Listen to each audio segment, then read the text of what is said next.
Okay, in this video, we're going to be talking about Hezekiah.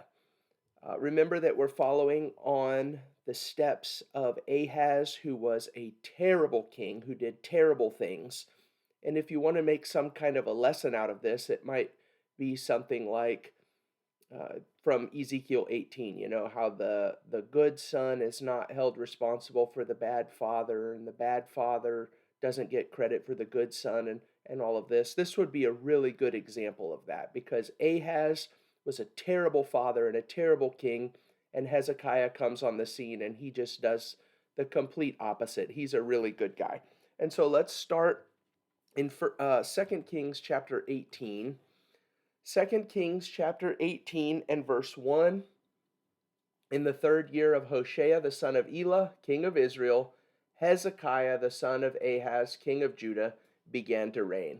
So we are going to mark Hezekiah green.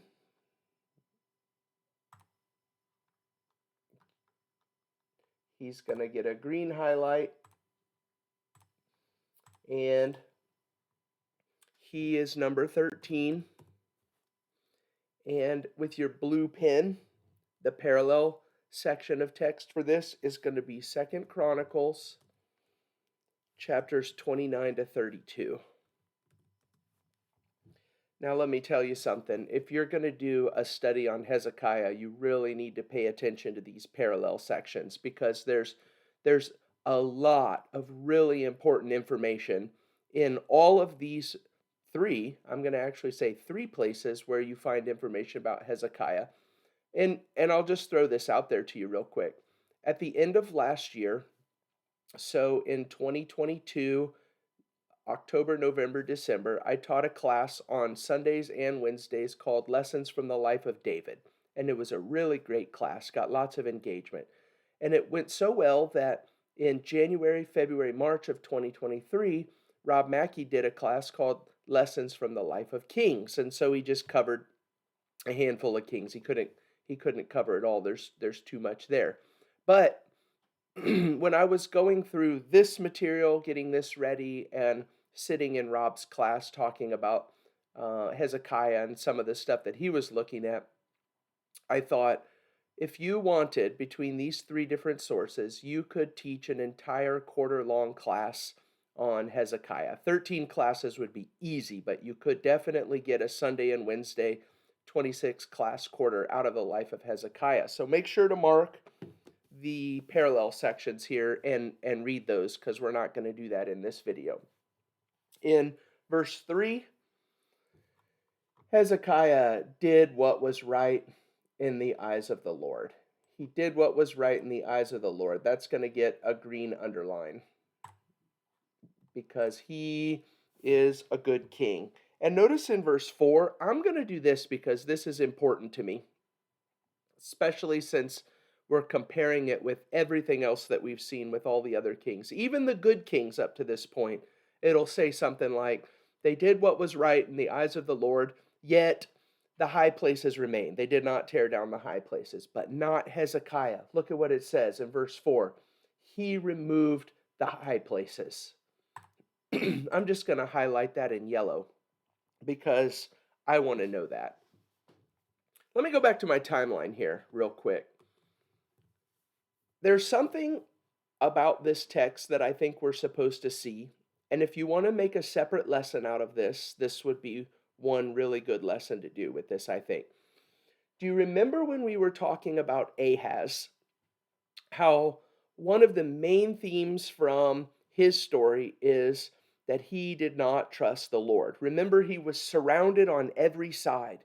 There was Israel and Syria and Edom and the Philistines, and the question that we asked ourselves was, what do you do when you are completely hopeless and totally surrounded? Isaiah came to Ahaz in Isaiah chapter 7, and he said, do not let your heart be faint. Don't fear. The idea is to trust in God. If you are not firm in faith, you will not be firm at all. So with that in mind, following on the heels of the mistakes that Ahaz made, look at verse 5 of 2 Kings chapter 18 when we're describing Hezekiah. He trusted the Lord. That's purple in my Bible. We have not used a lot of purple up to this point, but I use purple for subsections and for themes. So let me give you an example of this theme. If you're in 2 Kings chapter 18, turn down to verse 19 real quick. I'm going to scroll down to verse 19. And this is what one of the bad guys says when he comes to Hezekiah and to Jerusalem. They're surrounding the city and they're getting ready to fight against Jerusalem. And so this is some of the stuff that he says in verse 19. The Rabshakeh said to them, Hezekiah, thus says the great king, the king of Assyria, on what do you rest this trust of yours? There it is again. You could just do trust in purple if you're just following this theme, but I like the whole thing because that's really the question for us all. On what do you rest this trust of yours? What are you going to do when you're in this situation? Verse 20. Do you think that mere words are strategy and power for war? In whom do you now trust? I want that. In whom do you now trust? In purple. That you have rebelled against me. Verse 21. Behold, you are trusting now in Egypt. No, this is another side lesson you might want to just throw in here. The people in the world do not understand God's people. They cannot wrap their minds around, I'm going to put my hope and my trust in God, and that's it. He can't understand it, and you see a lot of his misunderstanding reflected in this text. 22, but if you say to me, we trust in the Lord our God.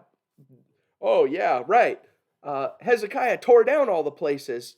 Those were the other gods, not the one true God of heaven and earth. I'm going to do that. 22, if you say to me, we trust in the Lord our God. That's purple. And then look down at verse 24. How then can you repulse a single captain among the least of my master's servants when you trust in Egypt for chariots? That's in verse 24. You trust. And so that's the way that I will use purple, either to do like subpoints in an outline or to follow a theme like this, especially when you're following on the heels of Ahaz, who did not trust in God. The story tracks with Hezekiah. Here is an example of a guy who trusted in the Lord. And that's really good. That's what we want. Okay, let's go back up. In 2 Kings chapter 18, let's go to verse 10. I want to show you something else here. In verse 10, at the end of the 3 years, he took it. In the 6th year of Hezekiah, which was the 9th year of Hoshea, king of Israel, Samaria was taken. I think that I said we're already done with our red highlighter for the kings, but I'm going to do one more here. I think I start with in the 6th year of Hezekiah, which was the 9th year of Hoshea, king of Israel, Samaria was taken. That is going to get a red highlight because that's the end of Israel. So look at our timeline again. All of the kings up to this point on the bottom of the timeline in the south in Jerusalem and the top, they don't match up because, I've got spacing issues. I want everything to be evenly spaced, and so they're not synchronized on the top and the bottom, except for when you get to Hezekiah. You see that dotted line from the destruction of Israel to Hezekiah? It's because Hezekiah is where he is supposed to be. He is the king when Israel is destroyed.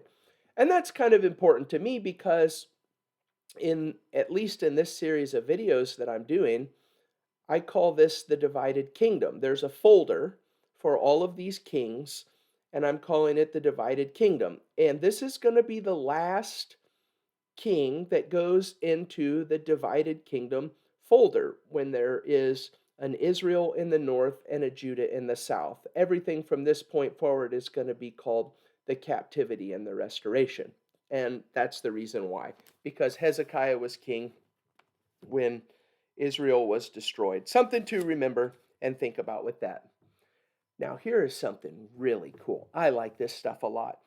Go to 2 Kings 18 and verse 13, and get your blue pen out. 2 Kings chapter 18 and verse 13.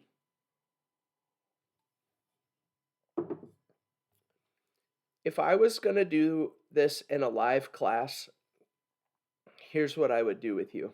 If you teach this class to high schoolers or a Bible study with a room full of people, which some of you are doing, thank you for that. It's very encouraging to me to see your pictures. Keep them coming. Here's what I would do. I would say, okay, open up your Bibles to 2 Kings 18:13, and I would have everybody read there.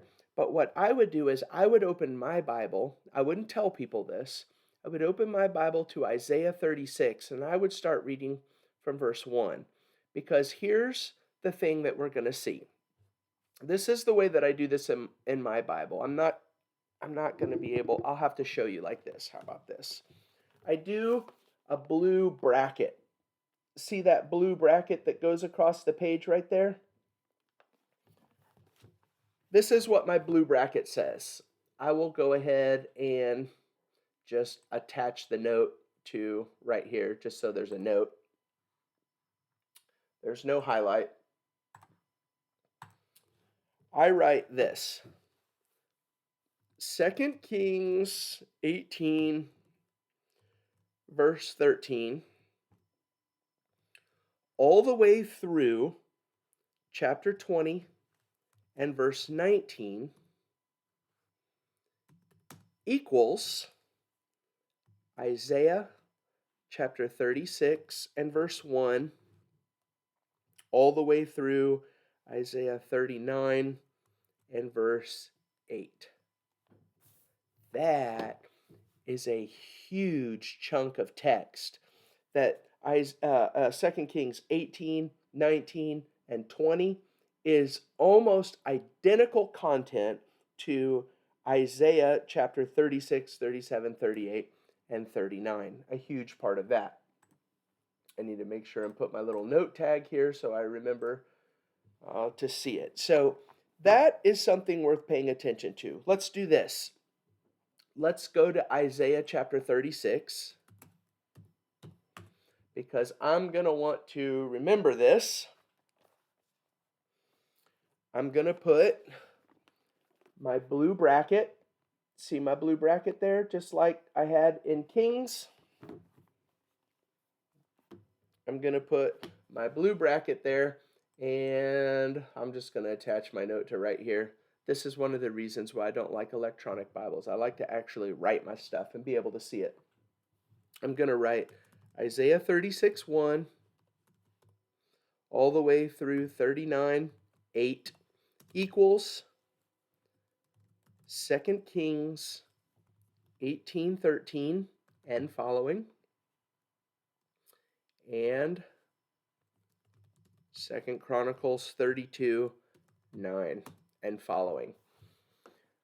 So whenever I come to a study of Isaiah, and I open up my Bible and I get to Isaiah chapter 36, I have a reminder in blue pen, oh, hey, I need to remember to go and look at 2 Kings and 2 Chronicles, because this material is there also. And there's material in each one of these three places that you can't find in the others. So you need to read all three. It's very important to do that. Okay, so I want to just show you a couple other things here. Let's go back to 2 Kings. Let's go to 2 Kings chapter 19 and verse 36.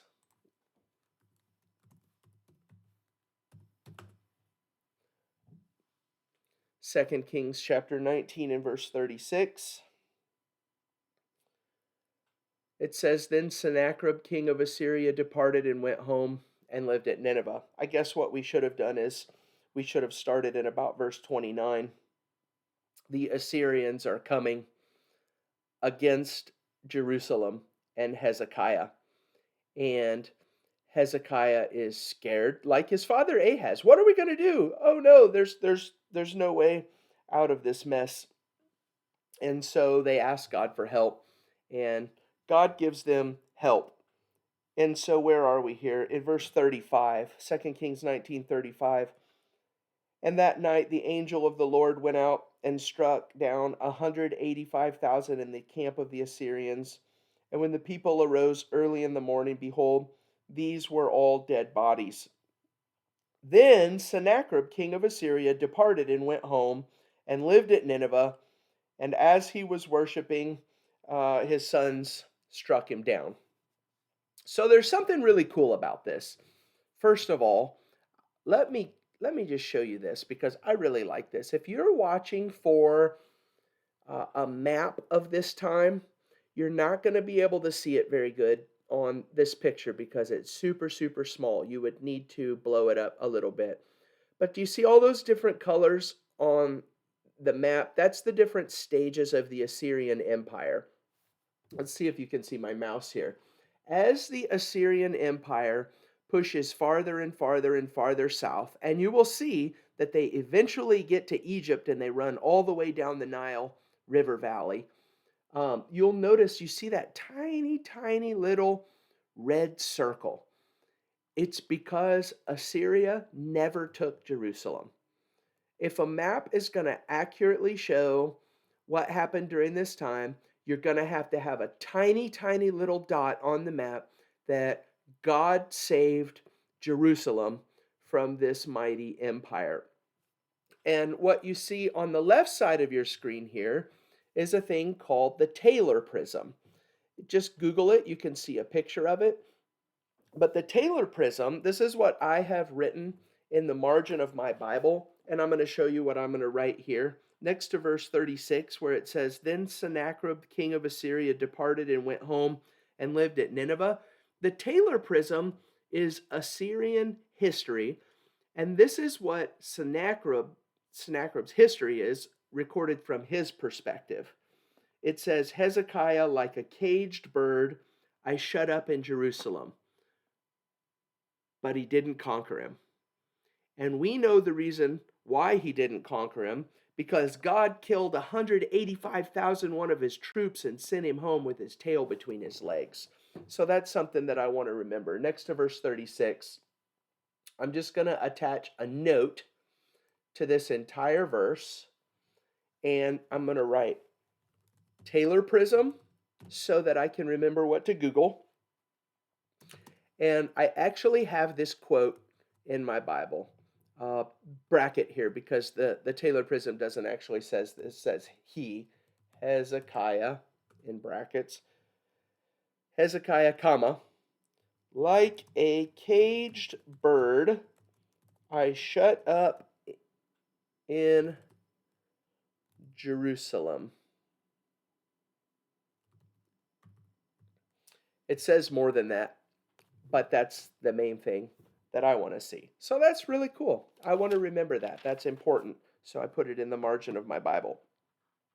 One more thing on this. Let's go to 2 Kings chapter 20. Look at the context here. In chapter 20 and verse 1, Hezekiah gets sick. And Isaiah says, you're going to die because of this sickness. And Hezekiah prays a prayer and he says, no, please don't let me die. And so God answers his prayer and he doesn't die. God miraculously saves him. And so in verse 11, 2 Kings 20 and verse 11, it says, Isaiah the prophet called to the Lord and he brought the shadow back 10 steps by which it had gone down the steps of Ahaz. And so God has miraculously saved Hezekiah from this sickness. But here's the thing. Look, more brackets. See the brackets in that section? There is a chunk of text in Isaiah that actually records Hezekiah's prayer of thanksgiving to God for saving him from this sickness. And so I can't see that. If I'm just reading through 2 Kings chapter 20, Hezekiah says, God saved me from my sickness. And he says, okay, I'm going to save you from your sickness. And then that's just the end of it. But I want to know that Hezekiah went to God and said, thank you for saving me from this sickness. So right here between verse 11 and verse 12, I'm going to put my little bracket that says Isaiah adds Hezekiah's thanksgiving. In Isaiah, this is going to be in blue pen, by the way, because it's parallel text. In Isaiah 38, verses 9 through 22. So here is Hezekiah giving proper return to God for the salvation. Okay, let's do one more thing, and then we'll run over to Chronicles. Let's flip down to the end of chapter 20, 2 Kings chapter 20. Also, if you wanted to do this, do you remember with my bracket back in chapter 2 Kings 18 and verse 13, I have the bracket that points down. Look, I have a little arrow. See on my bracket? See how it points down? I want to know where this ends. So at the end, at 2 Kings chapter 20 and verse 19, I've got the bottom part of that bracket. There we go. That points up. So I'm like, okay, hey, this whole chunk of text is also in Isaiah, except for the missing prayer. I have that marked that's there, but this whole chunk of text is in Isaiah. Okay, look at verse 20. This is super cool. Doesn't really have a whole lot to do with what we're talking about right now, but it's just really cool, and you need to make sure to know about it. 2 Kings chapter 20 and verse 20, it says, the rest of the deeds of Hezekiah and all his might, and how he made the pool and the conduit and brought water into the city, are they not written in the book of Chronicles, the kings of Judah? That's just like you would read that and you would probably just skip over that whole thing and think, okay, Hezekiah made a pool and brought water into the city, who cares? Except for this. Let me go back to my PowerPoint because I want to show you a picture. This is not a little thing that Hezekiah did. When the Assyrians were coming to fight against Jerusalem and surround the city and besiege it, Hezekiah and his men said two things. Number one, we don't want to give them water. If they're going to come and fight against us, they're going to have to bring their own water. So let's take away their water supply. And they also thought, probably this is more important, we need water. That's the first thing that the Assyrians are going to do. They're going to cut off your water and they're going to cut off your food, and you're only going to be able to survive so long. And so what Hezekiah and his men did was they went outside the city and they cut off the water supply, and they built this tunnel. You see the picture on the screen. They built this tunnel, and it goes all the way across that map into the pool that you can see on the screen here. I think it's a pool of Siloam. I don't remember. Yeah, that pool of Siloam. But this is a major engineering feat. I mean, the technology. I saw something on the History Channel about this once, and they were like, we don't have any idea how they accomplished this with the technology that they had back then. They had to have, because it's not just that you build a tunnel, it's that the tunnel has to be at the right slope, because water's got to go downhill this entire way. So this is really cool. And I've seen pictures of people who go to Jerusalem and they actually walk through this tunnel and go into the tunnel. And so let's make sure that we remember that. Next to 2 Kings chapter 20, and how about in verse 20 where it says, and how he made the pool and the conduit and brought water in the city. Let's make a note in the margin of our Bible, and let's just write Hezekiah's tunnel, because that's going to be what I remember to Google whenever I come to this. And in my blue pen, I'm going to make the parallel section, 2 Chronicles 32, verses 1 through 4. I can read a little bit more about it over there. 2 Chronicles 32, verses 1 through 4. Okay, that is Hezekiah in 2 Kings. I know I'm moving fast, but there is a lot of stuff with Hezekiah. Remember, I'm not joking. You could teach an entire quarter-long class on Hezekiah and get all kinds of super great lessons from it. So let's do the Chronicles section. Let's go to 2 Chronicles 29 and verse 1. 2 Chronicles 29 and verse 1. And there's Hezekiah. Hezekiah began to reign when he was 25 years old. He reigned 29 years in Jerusalem. So Hezekiah is going to get a highlight. We're going to turn him green because he's a king of Judah. We're going to write number 13. He's the 13th king from the lineage of David. Well, got to be careful when you say that because you got the whole Athaliah fiasco. And this is the blue pin that's going to point you back to your parallel text. I'm going to go back to 2 Kings chapter 18 through 20. Blue pin. And in verse 2, he did what was right in the eyes of the Lord. Green underline. Hezekiah was a good king. Super good king. There's a huge chunk of story here in 2 Chronicles that you're not going to read about in Kings or Isaiah.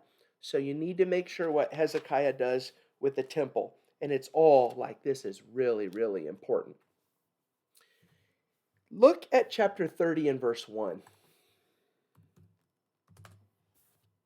Do you remember this? Look, let me go back to my picture so I can show you again. Do you remember this? You remember how the line points to the destruction of Israel happens at the same time as Hezekiah? The main reason why I want to know about that is because of this. Chapter 30, 2 Chronicles 30 and verse 1 says, Hezekiah has cleaned the temple. He's getting ready to have this Passover, massive Passover. Like he says, hey, we've all been off track here for a long time. We're going to do Passover, and we're going to do it like nobody's ever done it before. And so in chapter 30 and verse 1, Hezekiah sent to all Israel and Judah. Look at that. I'm going to highlight that yellow because I want to see that. And if I were, this is not really if I were, I will do this at some point in the future. I'm going to teach a class on Hezekiah. And one of the classes that I'm going to do is that Hezekiah was a uniter. You remember up to this point, you have the northern kingdom of Israel, and Israel has just been destroyed. And for so much of Israel's history, Israel and Judah were enemies, and they were battling against each other and fighting against each other. And now Israel is destroyed. And you would think after all of the horrible destruction, I mean, like a bunch of them were killed, a bunch of them were shipped off into other places, except for this little remnant of people in the land. You would think that that Judah and God's people in the south were like, good riddance. You got what you deserved. Hezekiah says, hey, those of you who are left in Israel, why don't you come back down here and celebrate this Passover with us? Because you're God's people too, and we want to fix this mess. Man, I feel teary-eyed right now just thinking about that. What a big move, and what a huge step in the history of God's people that Hezekiah did this awesome thing. So let's go to chapter 32. I'm just rolling through this. You're going to have to really you're going to have to read this on your own and mark your own stuff here. But chapter 32 and verse 1, after these things and these acts of faithfulness, because Hezekiah was a faithful guy, he did lots of good stuff, Sennacherib, king of Assyria, came and invaded Judah and encamped against the fortified cities, thinking to win them for himself. And when Hezekiah saw that Sennacherib had come and intended to fight against Jerusalem, he planned with his officers and his mighty men to stop the water of the springs that were outside the city, and they helped him. A great many people were gathered, and they stopped all the springs and the brook that flowed through the land, saying, why should the kings of Assyria come and find much water? So I'm just going to write in the margin of my Bible, verses 1 through 4 equal Hezekiah's tunnel. That's such a cool story. I want to make sure that I always see that and always remember that. Let's do this real quick because this is going to be one theme that I've been trying to point out and that I need you to make sure that you see on this one. Go to chapter 32 and verse 24.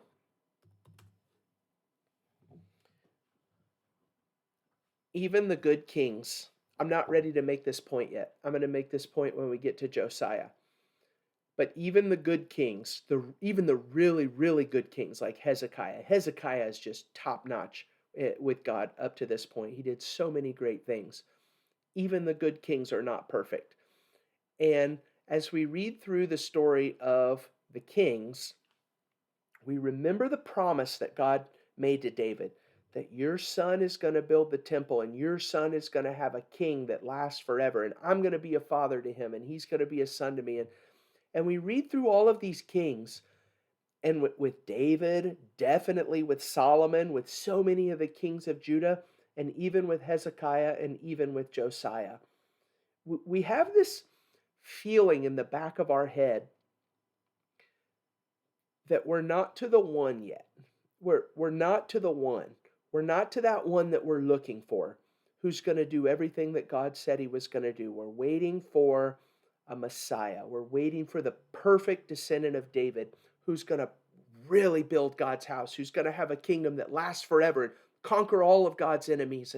And so look with Hezekiah, starting in verse 24. In those days, Hezekiah became sick and was at the point of death.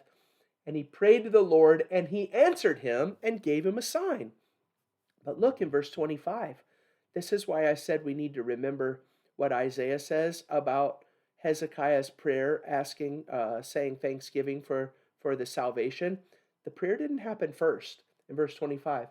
But Hezekiah did not make return according to the benefit done to him, for his heart was proud. Therefore wrath came upon him and Judah and Jerusalem. Red, underline. Hezekiah has a couple problems.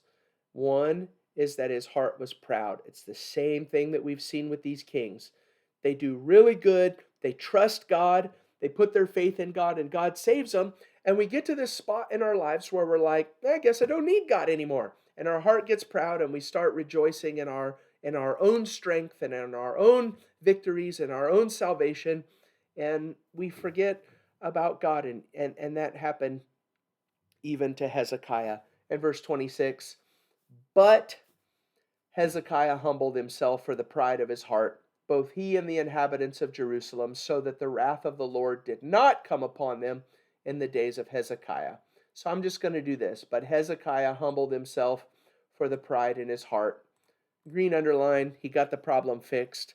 And you can go to that Isaiah prayer and mark it in the margin of your Bible. That actually shows the good thing that he did. Look at the very end of his story, though. Pride, man, you gotta watch out for pride, because if even Hezekiah has this problem, you gotta watch out for pride. The end of Hezekiah's story in verse 27. Hezekiah had very great riches and honor. He made for himself treasuries and silver and gold and precious stone. He gets to the very top again, and I've already got this one highlighted. I think that I might turn this, I don't know. This is not necessarily a bad thing, but God is testing him with all of this stuff. How are you going to do? How are you going to remember me? Are you going to remember to trust me, even when you have all of these great blessings that I blessed you with? And so how about verse 31?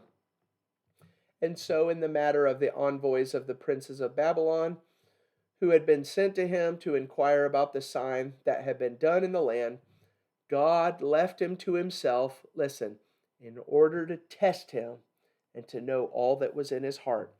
Are you going to stick with me? Are you going to keep your trust and your faith and your hope in me? I'm going to get rid of this highlight. How do I do it? I got to figure out how to do it here real quick. I'm going to get rid of that highlight, and I'm going to do this one. God left him to himself in order to test him and to know all that was in his heart. And the same thing is true. Pride. Are you going to trust God? So, listen, in this video, we have not even begun to scratch the surface on Hezekiah. We just said, here's who he is. He did some good stuff. He did some bad stuff. And here's a couple neat facts about him. The Taylor Prism, Hezekiah's Tunnel. We talked about the three places where you're going to find Hezekiah in Second Kings and Second Chronicles and Isaiah. But if I were you, after this video, I would hit pause, especially do this because we've come to the end of the divided kingdom. And I'm going to start, it's going to be the exact same thing, but I'm going to start a whole new folder of the captivity and restoration. So I would pause and I would read all through the King section, the Chronicle section, and the Isaiah section, and I would get my highlighters and my pens out. Up to this point, I've given you the tools to do what you need, and I would start marking those parallels and marking the points that you can find yourself in those sections, and get ready to engage the word. That's the whole point of this, is for you to have the tools and the excitement to get in there and engage the word yourself. So do that, and when you're finished and you come back, you can get super depressed whenever we read about Manasseh next, and we start the captivity part of the story of God's people. See you later.